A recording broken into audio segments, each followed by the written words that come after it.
ഈശോയ്ക്കും പരിശുദ്ധ അമ്മയ്ക്കും പിതാവിനും പുത്രനും കോടാനുകോടി നന്ദി. ഇങ്ങനെ ഈ പരിശുദ്ധ അമ്മ പ്രത്യക്ഷപ്പെട്ട ഈ ഒരു ആൾത്താരയിൽ പുണ്യഭൂമിയിൽ മനുഷ്യരാൽ ഒരുപാട് പാപങ്ങൾ ചെയ്ത് ഒരിക്കലും ആരുടെ മുന്നിലും തല ഉയർത്തി നിർത്താൻ പറ്റാത്തൊരവസ്ഥയായിരുന്നിട്ട് പോലും അമ്മ വിളിച്ച് ഈ ഒരു ആൾത്താരയിൽ നിർത്തിയതിന് കോടാനുകോടി നന്ദി. എൻ്റെ പേര് രേഖ. ഞാൻ കരുമത്ര എന്ന് പറയുന്ന ഇടവകയിൽ നിന്നാണ്. ഞാനൊരു ഹിന്ദുവാണ്. 1999 മുതലേ ഞാൻ ഈശോയെ അറിഞ്ഞൊരു വ്യക്തിയാണ്. കാരണം എനിക്ക് 3 പെൺമക്കളാണ്. എൻ്റെ വീട്ടിൽ എൻ്റെ ഭർത്താവ് മദ്യപാനി എന്ന് പറഞ്ഞാൽ പോരാ, ഭയത്താൽ ഇനി എങ്ങനെ എത്ര വഴക്ക് കേൾക്കണം അല്ലെങ്കിൽ എത്ര തല്ലുകൊള്ളണം എന്നുള്ളൊരു ഭാരം തൂങ്ങിയിട്ടാണ് ജീവിതത്തിൽ മുന്നോട്ട് പോയിരുന്നത്. അങ്ങനെ ആയപ്പോഴാണ് വീടിൻ്റെ അടുത്തുള്ളൊരു സഹോദരൻ വന്ന് പോട്ട ഡിവൈൻ ധ്യാന കേന്ദ്രത്തെക്കുറിച്ച് പറയും. അവിടെ പോയി ദൈവത്തെ ആരാധിക്കുകയും അതേപോലെ ധ്യാനം കൂടുകയൊക്കെ ചെയ്തു.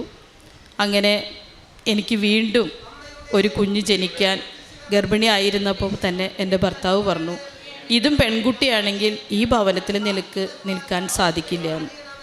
ഞാൻ വളരെ പേടിയോടുകൂടി എന്ന് പറഞ്ഞാൽ പോരാ, ജീവിതത്തിൽ എൻ്റെ അച്ഛൻ എന്നെ ചെറുപ്പത്തിൽ ഉപേക്ഷിച്ച് പോയതാണ്. അപ്പോൾ എൻ്റെ അമ്മ ഈ സമൂഹത്തിൽ അനുഭവിക്കുന്ന എല്ലാ പീഡകളും ഞാൻ ദിവസം കാണുന്നതാണ്. ഞാനിതേപോലെ തന്നെ 3 മക്കളെയും കൊണ്ട് ഈ സമൂഹത്തിൻ്റെ മുന്നിൽ നടക്കേണ്ടി വരുമല്ലോ എന്ന് ഓർത്ത് ഞാനിതേപോലെ നീറി ജീവിച്ച അവസരങ്ങൾ അമ്മയെ മുറുക്കെ പിടിച്ചുകൊണ്ട് എനിക്ക് അമ്മ 4മതൊരു ആൺകുഞ്ഞിനെ തന്നു. പക്ഷെ ആ സന്തോഷമോ ആ വിശ്വാസമൊന്നും അധികം നാൾ നീണ്ടു നിന്നില്ല. കാരണം എൻ്റെ കുഞ്ഞിന് 1 വയസ്സാവുന്ന സമയത്ത് ബർത്ത്ഡേ കഴിഞ്ഞതിൻ്റെ പിറ്റേ ദിവസം എൻ്റെ ഭർത്താവ് ഒരു തീരുമാനം എടുത്തു, എന്നെ എൻ്റെ 4 മക്കളെയും വിഷം കൊടുത്ത് കൊല്ലുകയെന്ന്. വേറൊരു വ്യക്തി വഴിയിൽ കൂടിയാണ് ഞാനത് അറിഞ്ഞത്. ആ കുഞ്ഞ് എനിക്കൊരു 30 രൂപ തന്ന് വൈകിട്ട് 6:45 ബസ്സിന് ഞാൻ ഇട്ട ഡ്രസ്സ് പോലെ എൻ്റെ അമ്മയുടെ അടുത്തേക്ക് എൻ്റെ 4 മക്കളെയും കൊണ്ടുപോയി. അന്ന് ഞാൻ തീരുമാനിച്ചു, ഇത്രയൊക്കെ ഞാൻ വിളിച്ചിട്ടും ഇത്രയൊക്കെ സഹനം സഹിച്ചിട്ടും കൊന്ത എന്ന് പറയുന്നത് എൻ്റെ ജീവിതത്തിൽ നിന്ന് ഞാൻ മാറാതെ ഇത്രയൊക്കെ പിടിച്ചിട്ടും എന്തിനാണ് എനിക്ക് വീണ്ടും സഹനം? നമ്മുടെ ബഹുമാന്യനായ അച്ഛൻ പറയാറുണ്ട്, വിശ്വാസമല്ല ആഴത്തിലുള്ള വിശ്വാസം, ആഴത്തിലുള്ള കൃപയും നിങ്ങൾക്ക് വേണമെന്ന്. എനിക്ക് വിശ്വാസം മാത്രമേ ഉണ്ടായിരുന്നുള്ളൂ, ആഴത്തിലുള്ളൊരു വിശ്വാസമോ കൃപയോ എനിക്കുണ്ടായിരുന്നില്ല. 2019 ഒക്ടോബർ 2-ാം തീയതി എൻ്റെ ജീവിതത്തിൽ ഇനി എൻ്റെ ഈ മരണം ഞാൻ ഈശോയിലേക്ക് എൻ്റെ ആത്മാവിനെ നിദ്ര കൊടുക്കുന്നത് വരെ മറക്കാൻ പറ്റാത്തൊരു അനുഭവമാണ്. അതായത് ഏതൊരു അമ്മയും സഹിക്കാത്തത്.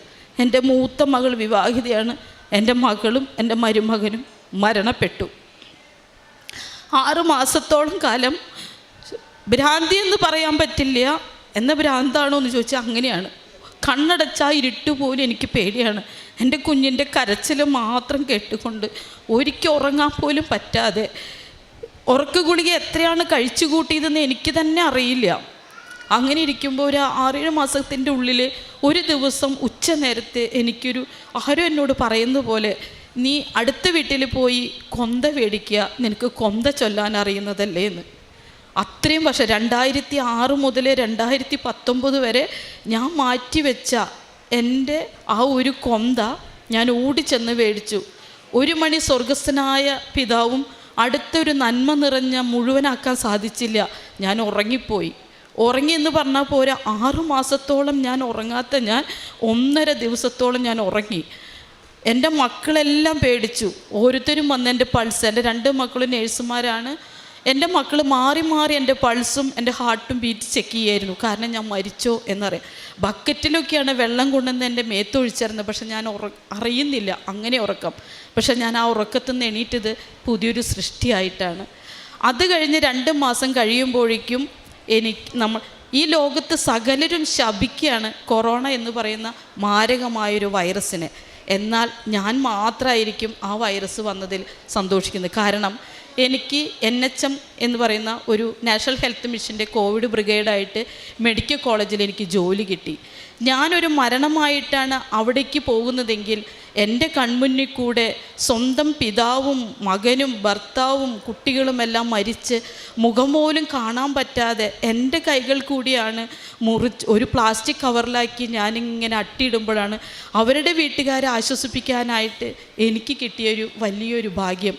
കാരണം എൻ്റെ മോളുടെ മരണം ഞാൻ അങ്ങോട്ട് മറന്നു.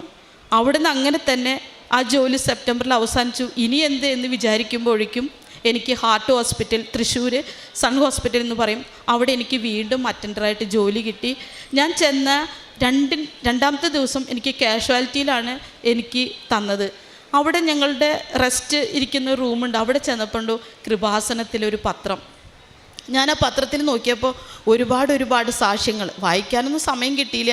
അത് വേഗം ഞാൻ എടുത്തു. കാരണം വചനോത്സവം, ശാലം, ഈ പറയുന്ന പുസ്തകങ്ങൾ കിട്ടാൻ ഭയങ്കര ഒരു ദാഹമാണ് വായിക്കാനായിട്ട്. അങ്ങനെ കൃപാസനം മേടിച്ച് വീട്ടിൽ വന്നപ്പോൾ എനിക്കും തോന്നി, എനിക്ക് ഭവനമില്ലല്ലോ. ജീവിച്ചിരുന്നപ്പോൾ എല്ലാം എനിക്ക് അഹങ്കാരമായിരുന്നു. കാരണം വീടെന്തിന്, വാടക കൊടുക്കാൻ സാധിക്കുമല്ലോ, വാടക വീട് മതി എന്ന്. പക്ഷെ എൻ്റെ മകൾ മരണപ്പെട്ടപ്പോഴാണ് വീട് വേണം, അല്ലെങ്കിൽ ഒരു സ്ഥലം വേണം എന്നൊരു ചിന്ത എനിക്ക് കടന്നു വന്നത്. കാരണം ജീവിച്ചിരിക്കുമ്പോൾ നമുക്ക് കടത്തുണ്ടെങ്കിലോ എവിടെ വേണമെങ്കിലും നമുക്ക് കയറി നിൽക്കാം. വ്യക്തി മരിച്ചു കഴിഞ്ഞാൽ അവരെ കിടത്താനായിട്ട് അല്ലെങ്കിൽ അവരുടെ ബന്ധുമിത്രാദികൾക്കൊന്ന് കാണാനായിട്ട് ഒരിക്കലും സാധിക്കാതെ വന്നു. കാരണം വാടക വീട്ടിൽ അവർ സാധിക്കില്ല എന്ന് പറഞ്ഞതുകൊണ്ട് എന്നെ ഉപേക്ഷിച്ച അവരുടെ പെങ്ങളുടെ വീട്ടിലേക്ക് എൻ്റെ മകളെ കൊണ്ടുപോയി കിടത്തുകയും 10 മിനിറ്റ് പോലും എനിക്ക് കാണാൻ പറ്റാതെ എൻ്റെ മകളെ കൊണ്ടുപോയി.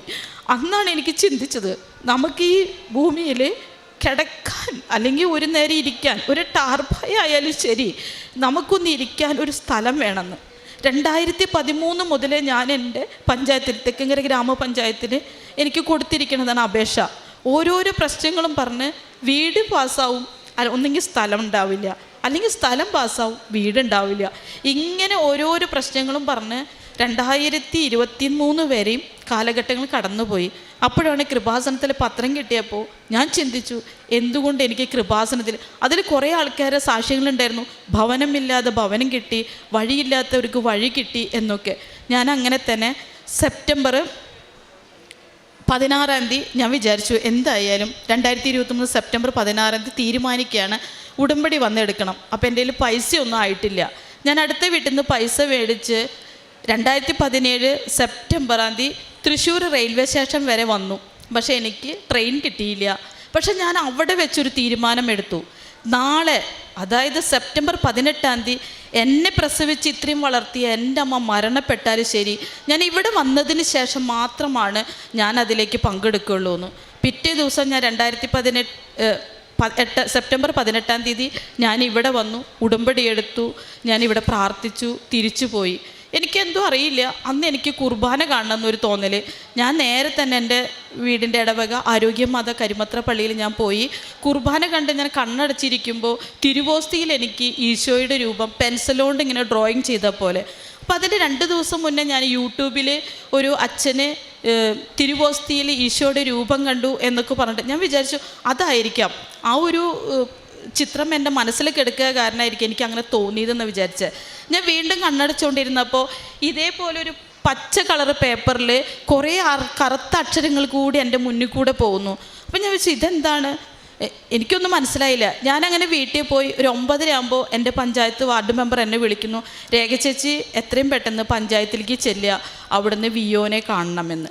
അതുവരെ 2013 മുതൽ നേരാവാത്ത ഒരു കാര്യം, യെശയ്യാ പ്രവാചകന്മാർക്ക് എഴുതിയ ലേഖനം 2-ാം അധ്യായം, ഞാൻ നിനക്ക് മുൻപേ പോയി കുന്നുകൾ മാറ്റപ്പെടുകയും മലകൾ നിരപ്പാക്കുകയും ചെയ്യും, പിച്ചളവാതിൽ തകർക്കുകയും ഇരുമ്പോടാമ്പലുകൾ ഒടിക്കുകയും ചെയ്യും എന്ന് പറയുന്ന വചനം യാഥാർത്ഥ്യമായി. ഞാൻ 16 ഇങ്ങോട്ട് വരാൻ തീരുമാനിച്ചു. അന്ന് തന്നെ എനിക്ക് പ്രതിബന്ധമായി നിന്നവരാരാണോ അവരെ ആ ഓഫീസിൽ നിന്ന്, അതും നമ്മുടെ പരിശുദ്ധ അമ്മ, അദ്ദേഹത്തിന് കൃപാവരത്താൽ അമ്മ അവിടുന്ന് മാറ്റിയിരിക്കുന്നു. അങ്ങനെ ഒക്ടോബർ 1 എനിക്ക് സ്ഥലം കണ്ടു. ഒക്ടോബർ 25 ഞാനിനി മരിച്ചാൽ പോലും എനിക്ക് കിടക്കാനായി 5 സെൻറ്റ് സ്ഥലം പരിശുദ്ധമ്മ നൽകി. 1000 കോടാനുകോടി നന്ദി. അതുപോലെ തന്നെ ഫെബ്രുവരി 24 ഞങ്ങളുടെ അവിടുത്തെ പേരുകെട്ട ഉത്സവമാണ് മച്ചാട് മാമാങ്കം എന്ന് പറയുന്നത്. എൻ്റെ മോൻ 22 വയസ്സ്, അവൻ പഞ്ചകർമ്മ തെറാപ്പിയാണ്. മണ്ണുത്തി എന്ന് പറയുന്ന ഒരു തൈക്കാട്ട് മൂസിലെ ഫിസിഷ്യനാണ്. അങ്ങനെ അവൻ അവിടെ ഉഴിച്ചിൽ കഴിഞ്ഞ് വന്ന് അവൻ്റെ കൂടെയുള്ള 2 കൂട്ടുകാർ വരുന്നുണ്ട് പറഞ്ഞ് പൂരം കാണാൻ പോയതാണ്. രാത്രി 8:20 ആകുമ്പോൾ അവൻ്റെ വേറൊരു കൂട്ടുകാരൻ വിളിക്കുന്നു. രണ്ടുൽ എന്നാണ് എൻ്റെ മോൻ്റെ പേര്. അവന് കത്തി കുത്തുകയറ്റുമെന്ന്. ഒന്നിലേക്കും പോവാത്തവൻ, ഒരു വ്യക്തിയോട് പോലും ഒന്ന് ദേഷ്യപ്പെട്ട് സംസാരിക്കുക പോലും ചെയ്യാത്ത എൻ്റെ മകന് 2 പ്രാവശ്യം കുത്തിയിട്ടുണ്ട്. സീരിയസ് ആണ്, മെഡിക്കൽ കോളേജ് റെഡ് സോണിലാണെന്ന്. ഞാൻ എന്തെന്ന് പറയാ, ഒന്നിനെക്കുറിച്ചും നമ്മുടെ ബഹുമാന്യനായി VP ജോസഫ് അച്ഛൻ പറഞ്ഞിട്ടുണ്ട്, നമ്മൾ ഉടമ്പടിയിലാണെങ്കിൽ പരിശുദ്ധ അമ്മയെ വിശ്വസിച്ചാൽ നമുക്ക് ഒന്നിനെക്കുറിച്ചും ഒരു ഭാരം ഉണ്ടാവില്ല എന്ന്. അത് അർത്ഥവത്തായ ഒരു കാര്യമാണ്. ഞാൻ 10 മാസം ചുമന്ന് പ്രസവിച്ച എൻ്റെ മകനെ കത്തി കുത്തിയേറ്റ് അവൻ മെഡിക്കൽ കോളേജിൽ ക്രിട്ടിക്കൽ സ്റ്റേജിൽ കിടക്കണേന്ന് പറഞ്ഞിട്ട് പോലും എനിക്കൊരു ഫീലും തോന്നിയില്ല. എൻ്റെ 2 പെൺമക്കളും കരച്ചിലും ബഹളം. ഞാൻ പറഞ്ഞു, എന്തിനെ? ഞാൻ ഉടമ്പടിയിലാണ്. ഞാൻ എൻ്റെ അമ്മയോട് പറഞ്ഞു, പരിശുദ്ധ അമ്മേ, അമ്മയുടെ മടിയിലേക്ക് അമ്മയുടെ പൊന്നു തിരുകുമാരനെ മരിച്ചതിന് ശേഷമാണ് കിട്ടിയത്. എനിക്ക് മരിച്ചിട്ടല്ല, ജീവനോടെ എനിക്ക് വേണം. ഞാൻ അവിടുന്ന് സാവകാശം തന്നെ ഓട്ടോറിക്ഷ വിളിച്ച് മെഡിക്കൽ കോളേജിൽ ഞാൻ ചെല്ലുമ്പോൾ ഡോക്ടർമാരെല്ലാവരും ഭയങ്കര വെപ്രാളത്തോടു കൂടി നിൽക്കുകയാണ്. കാരണം എൻ്റെ മകൻ പോയി. ലാസറിനെ ഉയർപ്പിച്ചതുപോലെ ഞാൻ ചെന്ന സമയത്ത് അവൻ്റെ അടുത്ത് നിന്നപ്പോൾ അവനൊരു ദീർഘശ്വാസത്തോടു കൂടി അവൻ കണ്ണ് തുറന്ന് എന്നെ നോക്കി, അമ്മയെ ഞാൻ മരിക്കുമോ? ഞാൻ പറഞ്ഞു, എന്നെ അല്ലേ വിളിക്കേണ്ടത്, പരിശുദ്ധ അമ്മയെ വിളിക്ക്. നീ ഇപ്പോൾ ജീവനോടെ ഇരിക്കുന്നില്ലേ, പിന്നെന്തിനാണ് പേടിക്കണത്?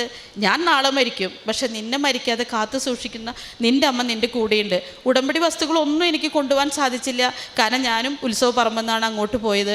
പക്ഷെ പിറ്റേ ദിവസം എൻ്റെ മക്കളോട് ഞാൻ പറഞ്ഞു, ഉടമ്പടി വസ്തുക്കൾ 14 സ്റ്റിച്ച് നെഞ്ഞിനകത്തും 8 സ്റ്റിച്ച് കഴുത്തിനകത്തുണ്ട്. ഡോക്ടർമാരെല്ലാവരും പറഞ്ഞു, ഒരു സൂചിമനയുടെ പഴുതുണ്ടെങ്കിൽ ആ പൂരപ്പറമ്പിൽ തന്നെ എൻ്റെ മകൻ കഴുത്തറ്റ് മരിച്ചു കിടന്നേനെ, പെടഞ്ഞു കിടന്നേനെ. അതല്ലെങ്കിൽ ഇവിടെ വരുമ്പോൾ ശ്വാസകോശത്തിലേക്ക് ആ കൂട് പറ്റി അറ്റാക്ക് വന്ന് എൻ്റെ മോൻ മരിച്ചേനേന്ന്. പക്ഷെ എൻ്റെ മോന് ഒരു കേടും കൂടാതെ 2 ദിവസത്തിൻ്റെ ഉള്ളിൽ അവൻ ഇത്രയും വലിയ സ്റ്റിച്ച് എല്ലാം ഉണങ്ങി എൻ്റെ മോൻ ഇന്ന് ആരോഗ്യത്തോടു കൂടെ എൻ്റെ വീട്ടിലിരിക്കുന്നു. ഒരുപാട് അനുഗ്രഹങ്ങൾ, ഒരുപാട് കൃപകൾ നൽകിയ നമ്മളോട് പറയുന്നില്ലേ, പാപികളെ വിളിക്കാനാണ് നമ്മുടെ യേശു കുരിശിൽ തറച്ചത്. ഈ ആൾത്താരയിൽ 2ാമത് ഞാൻ പുതുക്കാൻ വേണ്ടി വന്നപ്പോൾ തിരുവോസ്തിയിൽ 2 വലിയ ബ്ലഡ് കട്ട കണ്ടു. ഞാൻ വിചാരിച്ചു, ദൈവമേ, എൻ്റെ ഈശോയുടെ ഹൃദയമല്ലേ മുറിയുന്നത്. ഞാൻ പേടിച്ച്, എനിക്ക് എന്താ അറിയില്ല, ആകെ പരവശമായിട്ടാണ് ഞാൻ ഇവിടുന്ന് പോയത്.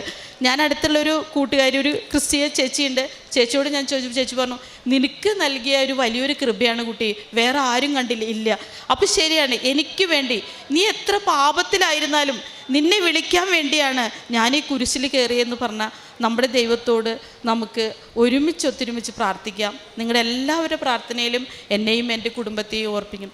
യേശുവേ നന്ദി, യേശുവേ സ്തുതി, യേശുവേ ആരാധന.